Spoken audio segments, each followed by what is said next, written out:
Hi everyone, कैसे हैं आप दोस्तों। आईटीआर का सीजन आने वाला है, आईटीआर का समय आने वाला है और एक बहुत बड़ी कंफ्यूजन जो सबको रहती है वो दूर करने के लिए आज हम ये वीडियो बना रहे हैं। इनकम टैक्स रिटर्न में पिछले साल भी हम सब ने यही किया होगा कि ओल्ड या न्यू में से कोई एक सिलेक्ट किया होगा।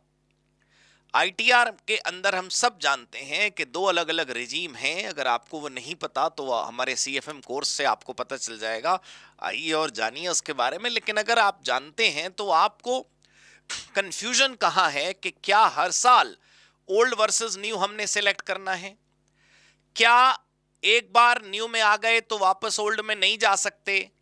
मतलब एक बार जिधर करवट ऊंट ने ले ली दूसरी बार कहीं और नहीं ले पाएगा। ये कंफ्यूजन्स मैं दूर कर देता हूं।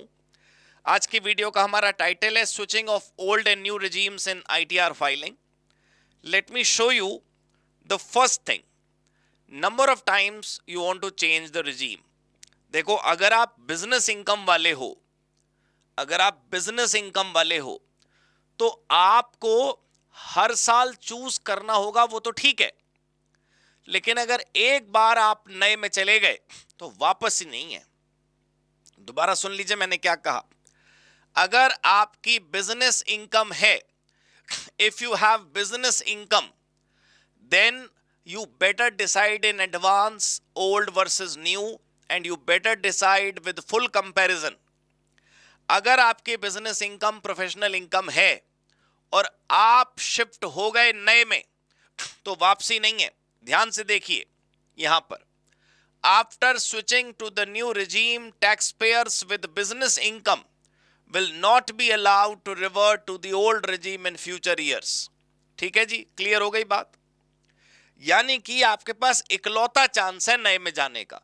नए में चले जाओ तो बस चले जाओ, वरना हर साल ये तय करो ओल्ड में रह जाऊं, ओल्ड में रह जाऊं, ओल्ड में रह जाऊं, ओल्ड में ही रह जाऊं, ऐसे करके जब तक सरकार ही ओल्ड का सिस्टम पूरा नहीं उड़ा देती। तो समझे आप। If you have business income, you please decide after all comparisons, all tax liability calculation carefully, because if you go to the new you cannot come back। ठीक है।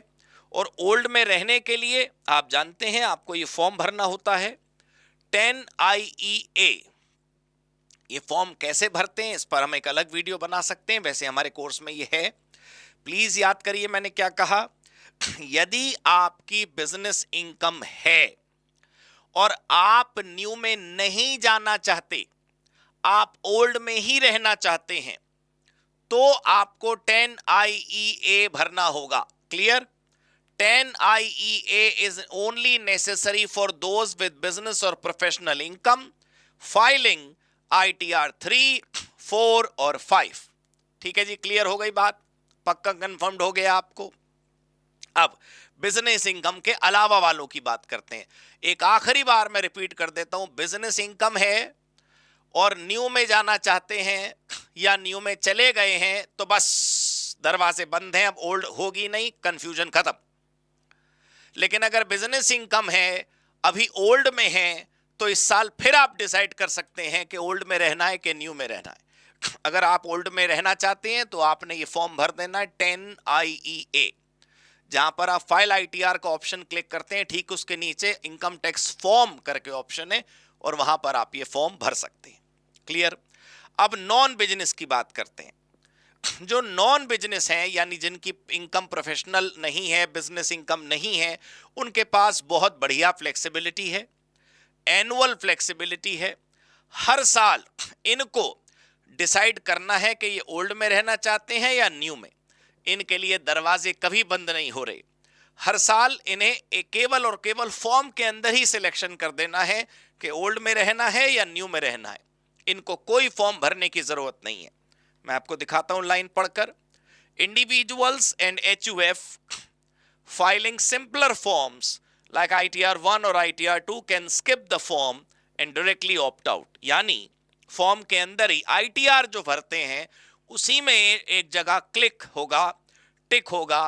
अगर आप ओल्ड में रहना चाहते हैं और अगर आप न्यू में रहना चाहते हैं तो कुछ नहीं करना, वो फॉर्म ऑटोमेटिकली न्यू का ही खुलता है।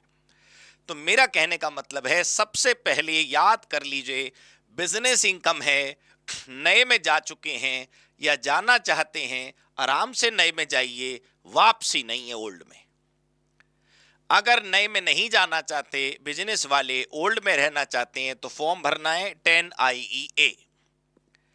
जिनकी इनकम बिजनेस वाली नहीं है, ITR 1 वाले लोग, ITR 2 वाले लोग, बिजनेस इनकम नहीं है, प्रोफेशनल इनकम नहीं है, उनके लिए कोई दरवाजे बंद नहीं है। हर साल उधर से इधर, इधर से उधर, ओल्ड से न्यू, न्यू से ओल्ड वो लोग कर सकते हैं, वो लोग खेल सकते हैं, कोई समस्या नहीं है।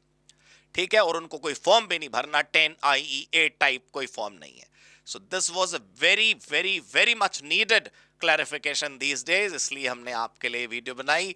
मुझे उम्मीद है आपके सारे कंफ्यूजन दूर हो चुके होंगे। Thank you so much, God bless you, goodbye. Join CFM, be skilled, be a pro.